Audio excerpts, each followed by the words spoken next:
आओ। नमस्कार दोस्तों, भाइयों, बहनों एवं सभी लोगों का, सभी दर्शकों का, सभी अपने प्यारे मित्रों का मैं स्वागत करता हूं इस वीडियो में आने के लिए।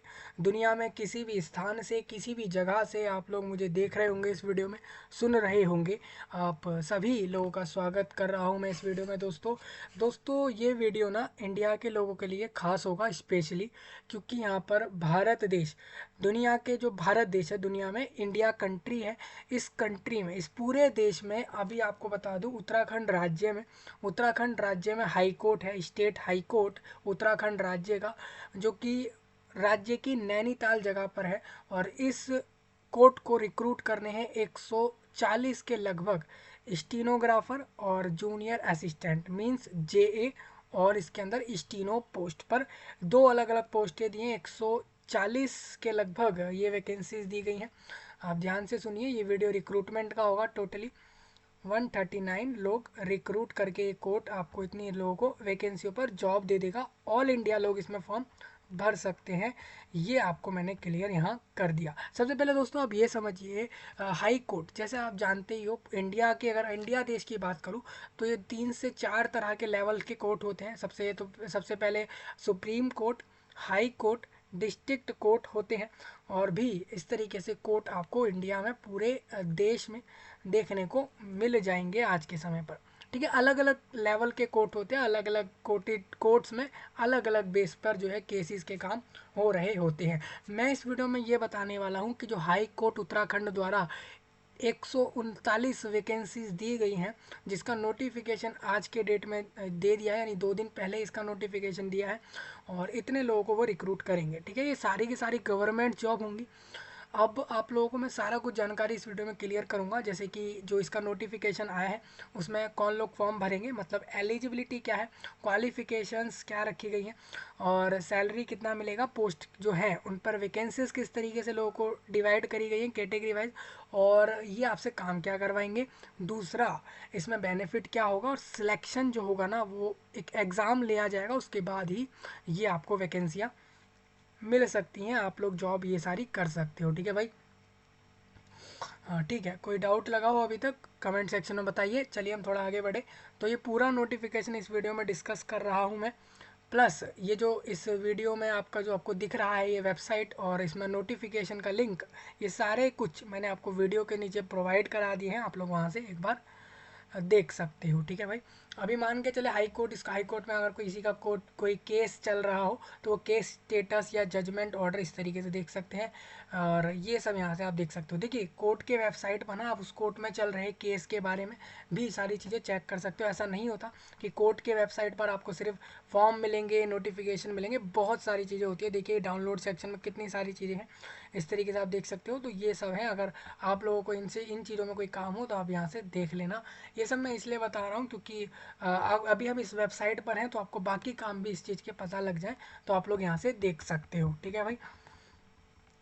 आप लोग देखिए मान के चलते हैं, आप लोग मुझे हरियाणा से देख रहे हो, मान के चलें आप झारखंड से देख रहे हो, मेघालय मणिपुर से देख रहे हो, या केरला कर्नाटका असम वेस्ट बंगाल त्रिपुरा, या पूरे इंडिया में कहीं से भी, तो आप लोगों के लिए वीडियो खास रहेगा। आखिर तक सभी समझ लो सारा कुछ इस जॉब के बारे में। और अप्लाई करने का लिंक मैंने वीडियो के सही नीचे मेंशन करा है, तो आप वहाँ से जाकर अप्लाई कर सकते हो। ठीक है भाई। हम सबसे पहले इसके बाद हम नोटिफिकेशन डिस्कस करने वाले हैं।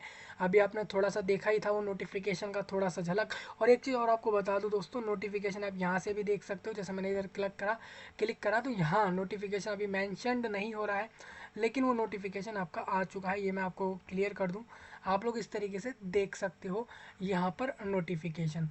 ठीक है भाई। चलिए हम आगे चले एक बार। देखिए राष्ट्रीय परीक्षा एजेंसी एनटीए है जो इसमें आपका NSIC building, NSIC building Okhla new Delhi द्वारा ये नोटिस आया है। आप देखोगे ना यहाँ पर लिखा हुआ है, सारी चीज़ें मैं आपको बता दूँ।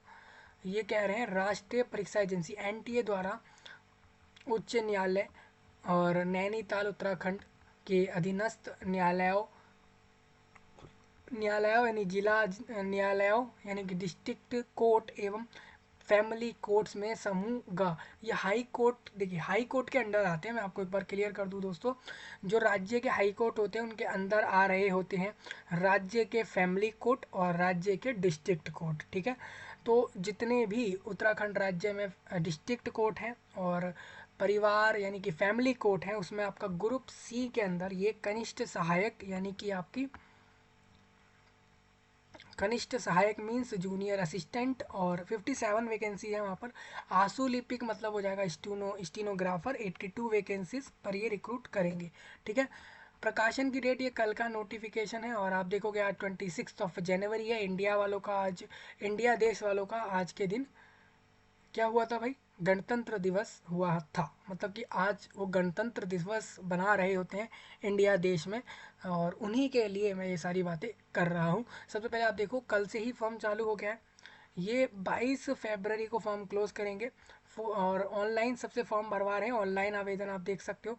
परीक्षा शुल्क एवं आप करोगे तो वो 23 एक दिन एक्स्ट्रा मिलेगा पेमेंट करने का। और net banking, debit card, credit card जैसी सुविधाएं दी गई हैं। लिखित प्रतियोगी यानी रिटर्न एग्जाम कराएंगे ये आपका कॉम्पिटिटिव एग्जाम, जो कि इन्होंने 17 मार्च को रखा है, यानी ये 17 मार्च को इस एग्ज़ाम को करा लेंगे। ठीक है, आप एक चीज़ और यहाँ पर देख लो, ये नैनीताल में इनका मेन हाई कोर्ट है राज्य में, और अधीनस्थ दीवानी न्यायालयों में करनी, वही सेम बातें इन्होंने कही है जो अभी आप ऊपर देख रहे थे।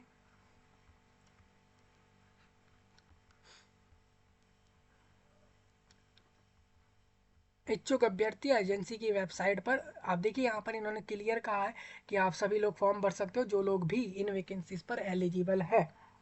थोड़ा आगे चले, अभ्यर्थी को ऑनलाइन आवेदन ही करना होगा, ये इन्होंने कहा है। सारी जानकारी करेक्टली देंगे कि आधार पर नियुक्ति हेतु जनपद का विकल्प देना देना होगा।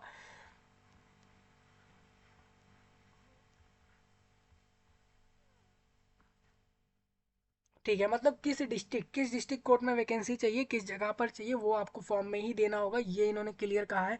जितने भी अभ्यर्थी फॉर्म भर रहे हैं, यहाँ पर आपको बता दूं वस्तुनिष्ठ प्रकार की है, मतलब कि ऑब्जेक्टिव टाइप, मतलब एमसीक्यू। हर क्वेश्चन में आपको चार चार ऑप्शन देकर वो क्वेश्चन पेपर रेडी होगा, जिसके अंदर आपको सिलेक्ट करना है कि किस क्वेश्चन का कौन सा आंसर आपको सही लगता है। ठीक है,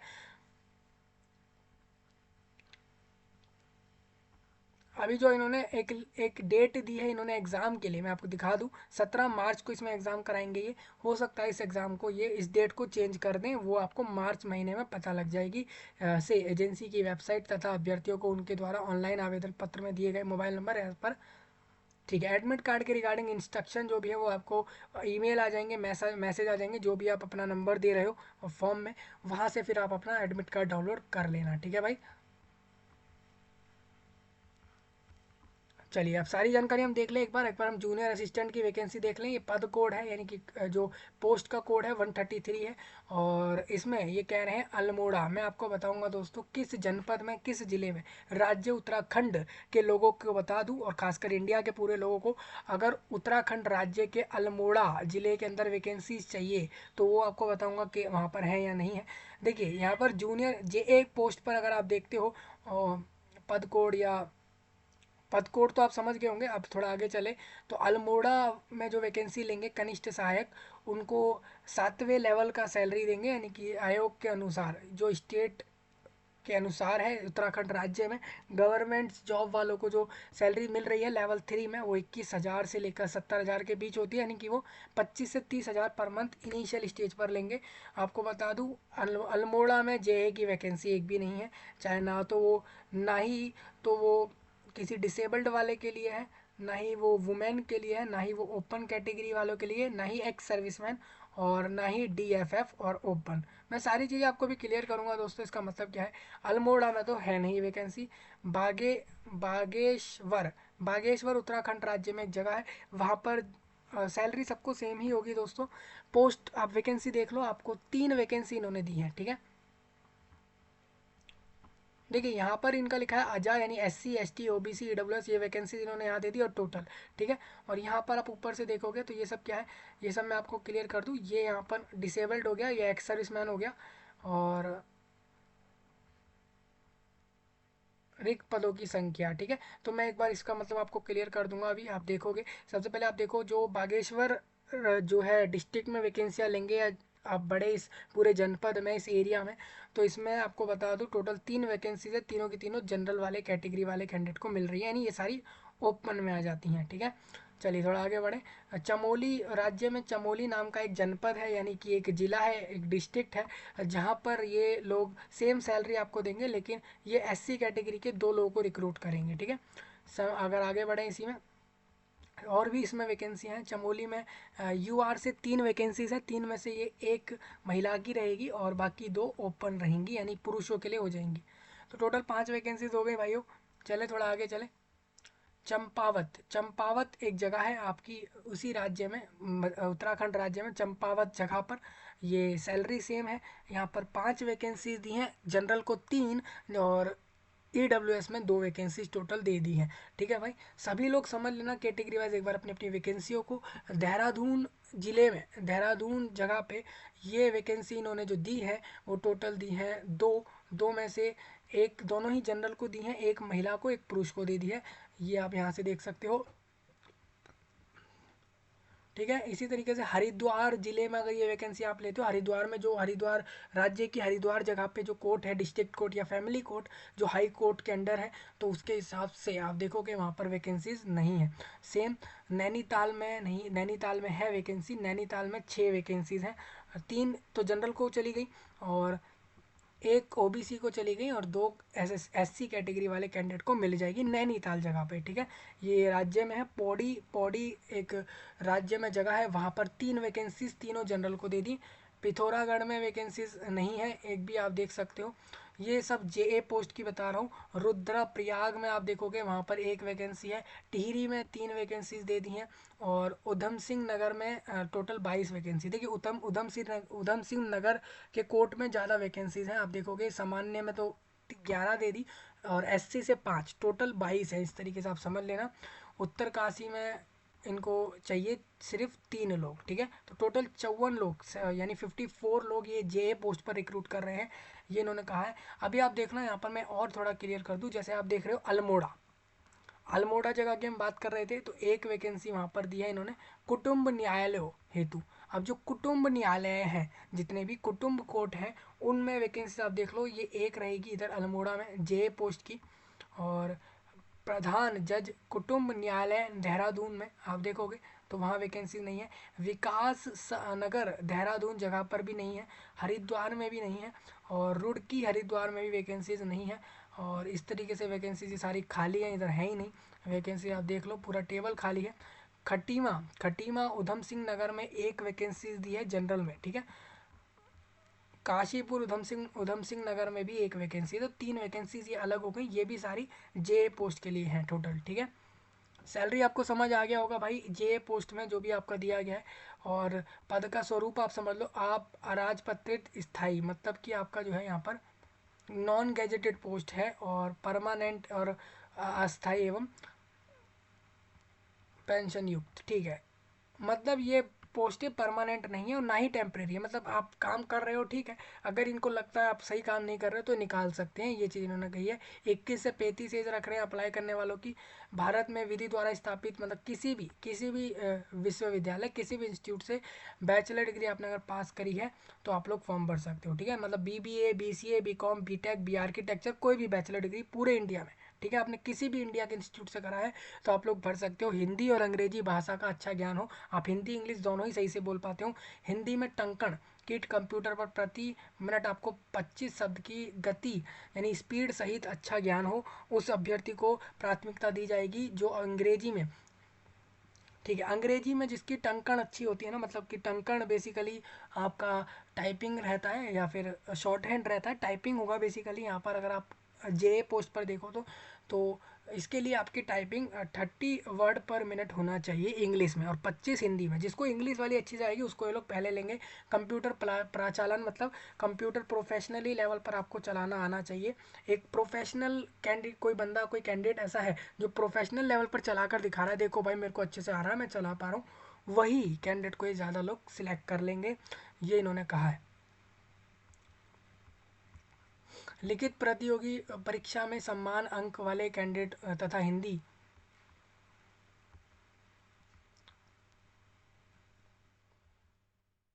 यानी कि मेरिट में मतलब पहले उसको प्रेफरेंस देंगे, इन्होंने ये कहा। यदि मान के चले आपको हिंदी टाइपिंग, आपके सामने कोई हिंदी टाइपिंग करके दिखा रहा है अच्छी, और आप इंग्लिश टाइपिंग अच्छी कर रहे हैं, तो अच्छी इंग्लिश टाइपिंग करने वाले को ये लोग पहले लेंगे, हिंदी वाले को नेक्स्ट, मतलब कि मेरिट में दूसरे स्थान पर लेंगे। ठीक है, ये चीज़ इन्होंने कही है। मान के चलें आप लोग इंग्लिश या हिंदी किसी एक में ही आप लोग दोनों सेम मार्क्स ला रहे हो, कॉम्पी जो भी आपस में कॉम्पिटिटर हैं, तो ऐसे में जिसकी एज बड़ी होगी ये लोग उसको पहले ले लेंगे। मेरिट मेरिट में ऐसा नहीं है कि दूसरे को बाहर कर दिया, दूसरे को मेरिट में नीचे कर देंगे लिस्ट में। ये चीज़ें इन्होंने रख दी है। ठीक है, ग्रेजुएशन किसी भी फील्ड का ले लेंगे भाई, कोई सा भी ग्रेजुएशन वाले फॉर्म भर देना। ठीक है, ये इन्होंने कहा है।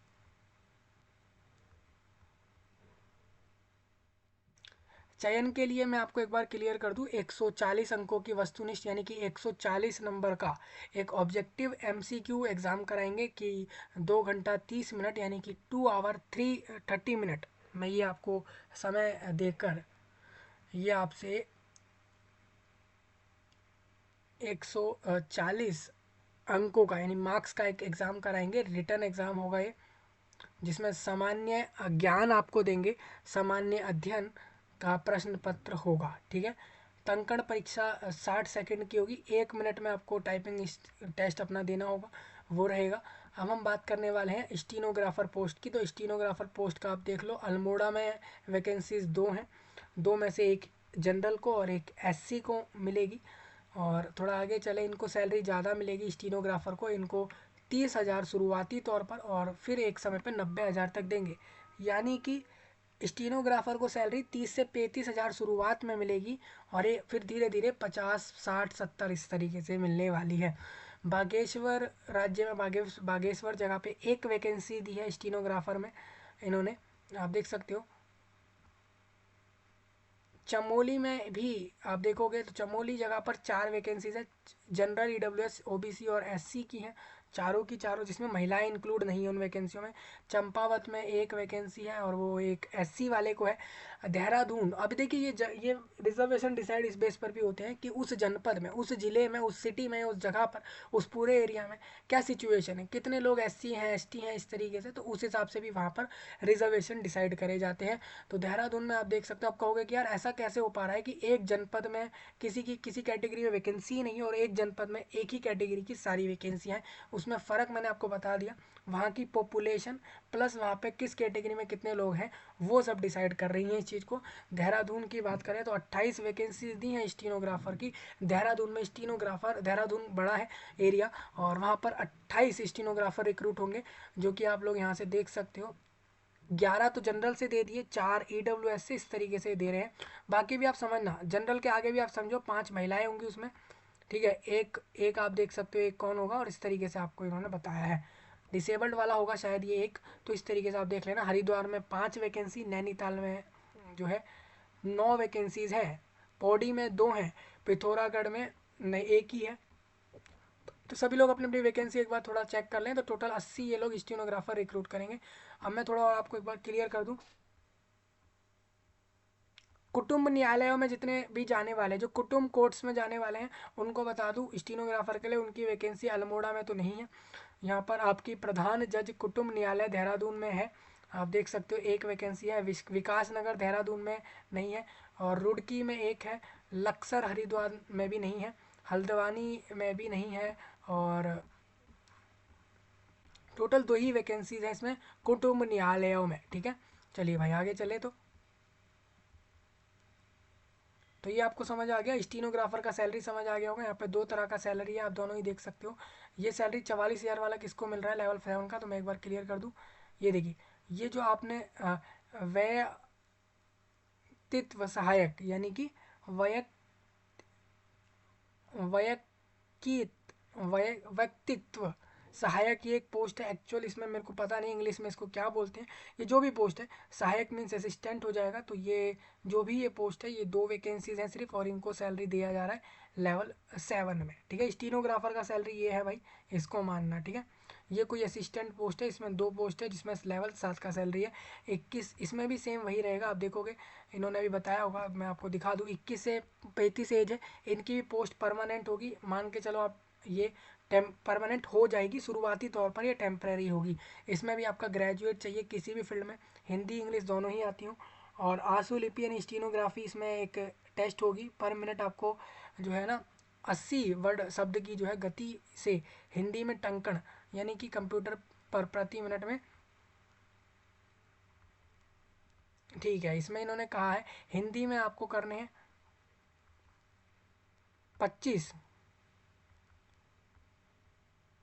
स्टीनो आंसुलिपि मीन्स हो जाता है भाई स्टीनो में, स्टीनो मीन्स ये आपका शॉर्ट हैंड हो जाएगा। 80 वर्ड शॉर्ट हैंड में दिखाओ, एवं हिंदी में आपकी टाइपिंग दिखाओ कंप्यूटर पर मिनट में 25 वर्ड। आपको टाइपिंग भी देनी होगी और शॉर्ट हैंड भी देना होगा, दोनों ही देना होता है स्टीनोग्राफर को, ये थोड़ा आपको पता होना चाहिए। अगर आप दी जाएगी जो इंग्लिश में जो लोग कर पा रहे हैं ये चीज़ अच्छे से, जो आपकी शॉर्ट हैंड और इंग्लिश में ही टाइपिंग अच्छी कर पा रहे हैं, उन लोगों को ये लोग पहले लेंगे, ठीक है। क्योंकि इंग्लिश प्रेफर करता है हर इंसान आज के समय पे, इंडिया में भी और दूसरे देशों में भी इस तरीके से कंप्यूटर प्रोफेशनली चलाना आता हो, ठीक है। इसमें भी आपका 140 अंक का एग्जाम होगा, ऑब्जेक्टिव रहेगा 2 घंटे 30 मिनट में। सामान्य ज्ञान और सामान्य अध्ययन के बेस पर ही आपको देंगे, मतलब कि जनरल सारे क्वेश्चंस आने वाले हैं, कोई ऐसा हार्ड नहीं है। अब बात करें यहाँ पर अ का बा, और ओबीसी श्रेणी के जितने भी अभ्यर्थी हैं उनको 45% और SC ST और ये सब श्रेणी वालों को 35% अंक लाना अनिवार्य है। मतलब ओबीसी वाले भाई टोटल में से 45% से ऊपर मार्क्स लाओ। जैसे 140 नंबर का एग्ज़ाम है ना, तो आप लोगों को करना क्या है, यहाँ पर 100 यानी 45 वो हो गया, और 100 में से 45 वहाँ हो गए, और इस तरीके से आपको यहाँ पर भी 45% लाने होंगे, यानी कि करीब करीब आप ये मान के चलो कि 65 से 70 प्लस आप लोग लाओगे तो ही आप लोग सिलेक्ट होगे, ठीक है। SC ST वाले 35% से ज़्यादा लाएंगे। तो ये चीज़ें लिखी हैं भाई, ठीक है। जो लोग सामान्य जनरल वाले भी सेम इतने ही मार्क्स लाना, ठीक है भाई। सही आंसर पर 1 नंबर मिल जाएगा, और गलत आंसर दोगे तो 1/4 नेगेटिव में जाएंगी। अभ्यर्थी को लिखित इसमें आपको प्रश्न बुकलेट परीक्षा के पश्चात अपने साथ ले जा सकते हैं। क्वेश्चन पेपर आप अपने घर ला सकते हो। लिखित परीक्षा जो है OMR सीट पर करा रहे हैं ये आपके वहाँ उत्तराखंड राज्य में ट्रिप्लीकेट में होंगे, मतलब OMR सीट रहेगी ये। मतलब इसमें आपका कोई कंप्यूटर पर एग्जाम नहीं करा रहे, व्यवस्था के हिसाब से ये राज्य में OMR सीट पर कराएंगे। लोगों को एक बार OMR सीट समझानी जरूरी है।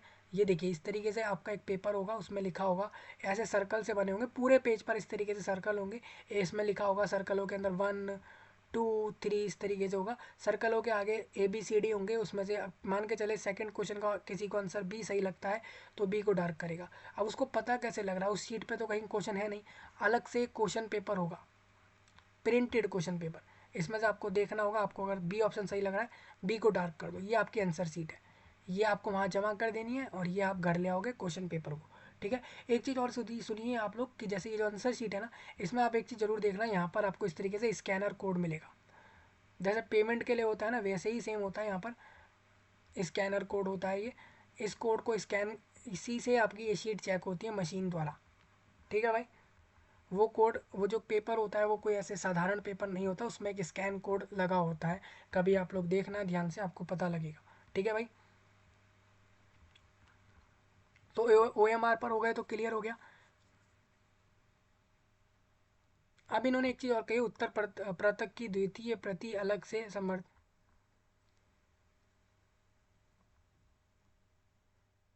प्रत्येक अभ्यर्थी उत्तर प्रतक की मूल प्रति एवं द्वितीय प्रति कक्ष निरीक्षण को, यानी कि जो आपके एग्जामिनर हैं वहाँ पर उनको अनिवार्य रूप से जमा करेगा। सभ्य इंस्प्रेशन आना, ठीक है। मतलब देखिए सिंपल सी बात है, इन्होंने वर्डों को थोड़ा घुमा दिया है। कुल मिला के ये कह रहे हैं OMR पर एग्जाम लेंगे, सभी लोग शीट वहाँ छोड़ के आना, क्वेश्चन पेपर लेके आना, और एक आपका कार्बन कॉपी OMR शीट की हो सकता है मिल जाए। कार्बन कॉपी क्या होता है, एक आपको ना इसी OMR शीट के नीचे एक पेपर लगा देंगे वो, जिसको आप लेकर आ सकते हो अपने पास, ठीक है। हर क्वेश्चन में 4 ऑप्शन मिलेंगे, मैंने पहले ही क्लियर करा। अगर गलत आंसर दोगे नेगेटिव मार्किंग है, सही आंसर दोगे 1 मार्क्स है, तो ये सब देख लेना।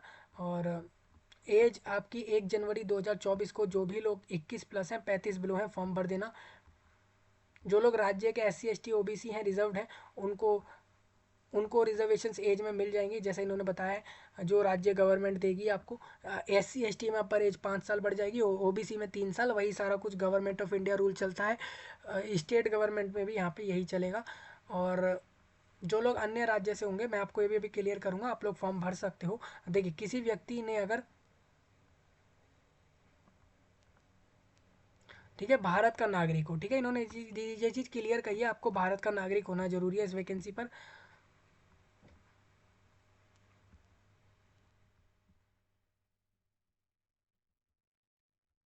तो ऑल इंडिया लोग फॉर्म भर सकते हैं भाई। राज्य के लोगों को रिजर्वेशन देंगे। वैवाहिक वैवाहिक परिस्थिति ऐसी है, सेवा में किसी पद पर नियुक्ति के ऐसा पुरुष मात्र नहीं होगा जिसकी एक से अधिक पत्नियां, मतलब मैरिड लोग फॉर्म भर सकते हैं, बट वो मैरिड होने के साथ साथ दूसरे महिला या दूसरे पुरुष के साथ वो लोग जो है एक से अधिक पत्नी जीवित होते हुए अगर वो ऐसा कर रहे हैं, मतलब मैरिड होने के बाद भी अगर वो एक से दूसरे जो है पति या पत्नी के साथ अगर वो लिविंग में हैं, तो ऐसे लोग फॉर्म नहीं भर सकते। ये चीज़ें यहाँ पर लिखी हुई हैं, आप लोग पढ़ लेना। ठीक है भाई, अगर वो पेपर पर सारी चीज़ें ऐसा हो रखा है तो आप लोग ऐसा कर सकते हो। ठीक है, मतलब डॉक्यूमेंट के प्रूफ के तौर पर आप लोग ये सब फॉर्म भर सकते हो। अगर आपको वहाँ पर अगर आप डॉक्यूमेंट प्रूफ के साथ ऐसा कुछ कर रहे हो तो आप लोग ये सब एलिजिबल रहोगे। उसमें भी ये चीज़ें गवर्नमेंट द्वारा अलाउ की जाती है, तो उसके लिए आप देख लेना। मैंने बेसिकली ये बता दिया कि आप लोग फॉर्म भरोगे तो एक से ज़्यादा जीवन साथी वाले लोग फॉर्म ना भरें। शारीरिक स्वस्थता ये रहेगी कि आप लोग फिजिकली जो है अपना एक एलिजिबल हो, फिजिकली फिट हो, ये चीज़ का थोड़ा आप लोग ध्यान रखें। वो चीज़ यहाँ पर बताई गई है। थोड़ा आगे बढ़ें। उत्तराखंड राज्य के जो स्वतंत्रता संग्राम सेनानी रहे थे या फिर भूत एक्स सर्विसमैन जो भी रहे उस राज्य के, तो वहाँ उनके जो फैमिली के लोग हैं ना, उनके फैमिली के जो नाती नातिनी और पोती पोता होंगे और वो लोग फॉर्म भर रहे हैं तो उनको फ़ायदे मिल जाएंगे, वो इन्होंने कहा है। अब यहाँ पर बताया गया है कि कौन लोग एक्स सर्विसमैन होते हैं, एक बार आप लोग रीड कर लो ये सारा कुछ। ऑनलाइन अप्लाई करने का प्रोसेस एनटीए की वेबसाइट से होगा। एनटीए नेशनल एनटीए करवा रहा है, यहाँ पे फॉर्म भरवा रहा है। ठीक है भाई,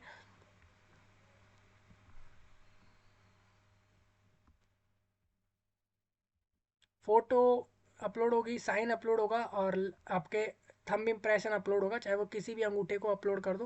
पहले उसको एक स्टैंप लो, स्टैंप पे करके उसको जो है ना एक पेपर पे करो और फिर उसको अपलोड कर दो, उसका फाइल बना के आप अपलोड कर दो।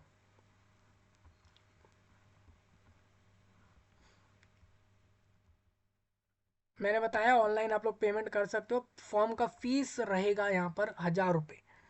राज्य के रिजर्व में आप लोगों के लिए रहेगा 500 रुपये। अगर आप लोग आर्थिक रूप से कमजोर मतलब ईडब्ल्यूएस हो तो 500 भरो, लेकिन राज्य के। ठीक है, अगर आप उत्तराखंड राज्य के एससी एसटी हो तो भी 500 भरो। उत्तराखंड के अगर डिसेबल्ड हो तब भी आप 500 ही दोगे फॉर्म का फीस।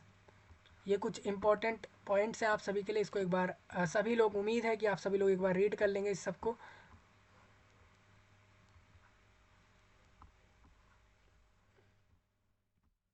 ये सारे पॉइंट आप एक बार पढ़ लेना भाई, भाइयों एवं बहनों, सभी लोगों, एक बार ध्यान से इसको पढ़ लो। आप ऊपर देखोगे ना जहाँ पर आपने वैकेंसी देखी थी, तो आप मैंने बोला था ये वैकेंसी महिला के लिए, तो वो कैसे बोला मैंने, वहाँ WO लिखा था। OC मतलब उत्तराखंड के जो अनाथ ऑर्फेन जो अनाथ है ना, उत्तराखंड के अनाथ बच्चे उस राज्य के, उनके लिए वैकेंसीज है। मान के चले स्वतंत्रता संग्राम सेनानी के जो आरसी थे उनकी फैमिली से जो आ रहे हैं उनके लिए, उनको DFF करा कहा जा रहा है। और DFF मतलब डिफेंडर ऑफ फ्रीडम फाइटर। ठीक है भाई, इसका फुल फॉर्म क्लियर हो गया। एक्स सर्विसमैन भूतपूर्व सैनिक। PWD मतलब दिव्यांग लोग। और OA मतलब एक हाथ प्रभावित है, दायां बायां कोई सा भी। OL मतलब एक पैर प्रभावित है। और BL मतलब कि दोनों ही BL दोनों पैर प्रभावित है, बोथ लेग। ठीक है, कहीं कहीं इसका मतलब ब्लाइंड भी होता है, वो क्लियर कर देते हैं। यहाँ पर बोथ लेग है। तो डिसेबिलिटी में इन्होंने बताया कि किस डिसेबिलिटी वाले को वैकेंसी मिलेगी। जो इन डिसेबिलिटी में नहीं आते उनको ये वाली वैकेंसी मिलेगी जहाँ PWD लिखा है। ठीक है, तो इस तरीके से आपकी वैकेंसीज डिवाइडेड है, आप लोग देख लेना। इन्होंने बोला है कि जो वैकेंसी हमने दी है ना, उन वैकेंसियों को हम बढ़ा भी सकते हैं घटा भी सकते हैं। ठीक है, मतलब ये 139 वैकेंसीज 200 300 हो जाए या 100 50 हो जाए तो आपको घबराना नहीं है। ये पहले ही क्लियर करते हुए चलते हैं, हर रिक्रूटमेंट बॉडी क्लियर करता हुआ चलता है। अब देखो, अब जहाँ जहाँ एग्ज़ाम करा रहे हैं उसके लिए मैं बता दूं। राज्य उत्तराखंड में अल्मोड़ा और रानीखेत, चंपावत, पिथौरागढ़, नैनीताल, हल्द्वानी और रुद्रपुर, खटीमा, बागेश्वर, पौड़ी, श्रीनगर और इस तरीके से टोटल ये बीस सेंटर नहीं है, ये 20 बड़े बड़े जनपद या 20 बड़े बड़े एरिया है राज्य में। इसके अंदर सेंटर्स रहेंगे। सेंटर्स की संख्या मैं आपको अभी क्लियर कर देता हूँ। अगर एक सेंटर पर, एक जगह पर भी 10 10 सेंटर लेकर चलें, इतने तो होंगे ही दोस्तों आराम से। तो ये करीब करीब 200 प्लस सेंटर राज्य भर में आप देख सकते हो। हो सकता है इससे ज़्यादा भी देख लो, ये 200 प्लस सेंटर आपको डेफिनेटली देखने को मिल जाएंगे, क्योंकि ये ऑल इंडिया लोगों को एलिजिबल रख के रिक्रूटमेंट कराई जा रही है। ठीक है, हाँ आप लोग इधर ही जाओगे भाई अपना एग्ज़ाम देने, इसी राज्य में। ठीक है भाई, मान के चले कोई कोई भाई अपना केरला से देख रहा है, कोई बहन अपनी मान के चलते तमिलनाडु से देख रही है, तो आप लोगों को इधर ही जाकर अपने इस एग्ज़ाम को देना है। और इस एग्ज़ाम को पास करने के बाद ये आपका डीवी करेंगे, डॉक्यूमेंट वेरीफाई करके आपको ये वैकेंसियाँ दे देंगे। ठीक है भाई, ओएमआर पर एग्ज़ाम लेंगे। ये आपको क्लियर होता होगा भाई सारी जानकारी। 140 क्वेश्चन ही दे रहे हैं सिर्फ। सिलेबस आपको बता दिया, डिटेल्ड सिलेबस एक एक टॉपिक के साथ। अगर ये वेबसाइट पर दिया जाएगा हाई कोर्ट द्वारा तो मैं आपको प्रोवाइड करा दूंगा, ये चीज़ आप इसका चिंता बिल्कुल मत करो। तो आप उसकी प्रिपरेशन वहाँ से कर लेना। बाकी आपका जो अगर लेवल की बात करें तो एग्ज़ाम लेवल ग्रेजुएशन लेवल का ही होगा, और किसी भी फील्ड का ग्रेजुएट कैंडिडेट इस फॉर्म को भर सकता है। मान के चले आप लोग मास्टर डिग्री रख रहे हो, तो आप लोग चेक करो कि आप अगर फॉर्म भर पाते हो, तो अगर आप भर पा रहे हो तो इसका मतलब आप लोग लगा सकते हो फॉर्म और अपनी वैकेंसियों को ले सकते हो। क्योंकि जो लोग हायर क्वालिफिकेशन रखते हैं, कहीं कहीं ग्रेजुएट वैकेंसियों पर उनको एलिजिबल नहीं भी रखा जाता। अगर उसका पॉइंट मैंने आपको नीचे कुछ पॉइंट दिखाए थे, उन पॉइंटों को एक बार रीड कर लो। अगर वहाँ मेंशन है कि आप लोग भर सकते हो तो भर देना। ठीक है भाई, हाँ लेकिन सभी ग्रेजुएशन मिनिमम चाहिए इनको, ये चीज़ें इतनी इन्होंने बोला है। इंडिया में, इंडिया देश में अपने किसी भी जगह से जाकर किसी भी फील्ड में ग्रेजुएशन डिग्री ले ली, किसी में भी, BCA BCom BBA कोई सा भी ग्रेजुएशन आप लोग फॉर्म भर सकते हो। ठीक है भाई, हाँ लेकिन ऐसा ही ना हो वो विधि द्वारा, मतलब कि वो रिकोगनाइज हो इंस्टीट्यूट, इस बात का थोड़ा ध्यान रख लेना बस। ठीक है भाई, 22 फरवरी तक फॉर्म भरोगे आप लोग ऑनलाइन में। ये कई बार लिखना पड़ता है लोगों के लिए, तो मैं एक बार लिख दूँ ऑनलाइन में। और भाई यही थी पूरी नोटिफिकेशन के बारे में जानकारियाँ। गवर्नमेंट, स्टेट गवर्नमेंट में जॉब है। ठीक है भाई, चलिए ये हम अब अप्लाई करने की तरफ आ गए। आप एक बार देखोगे न्यू कैंडिडेट रजिस्टर्ड हेयर पे आपको क्लिक करना होगा। आप देखो उत्तराखंड हाई कोर्ट लिखा हुआ है ना साफ, ये उसी वैकेंसी के बारे में बात हो रही है, वही सारी फीस सब कुछ लिखा आ गया है। आप देख सकते हो, इसको आई एग्री करके सबमिट करो और फॉर्म भरने की तरफ आगे बढ़ जाओ। और सब कुछ अपना यहाँ से फॉर्म भर के प्रिंट जरूर लेना भाई, प्रिंट लेना बहुत ज़रूरी होता है फॉर्म का, वो आगे मांगा जाता है। ठीक है भाई, हाँ अभी कोई डाउट अभी आपका कोई रह गया हो कमेंट सेक्शन में आप बताइए, उसको डिस्कस कर लेते हैं। और पूरे विश्व में इसको शेयर कर दो, पूरे वर्ल्ड में, पूरे दुनिया में एक एक जगह तक इस जानकारी को शेयर करो। इंडिया में एक एक लोगों तक जरूर खासकर शेयर कर दो, उनको पता लग जाए इस वैकेंसी के बारे में। चलिए मिलते हैं आपसे जल्द ही, तब तक के लिए आप सभी का धन्यवाद।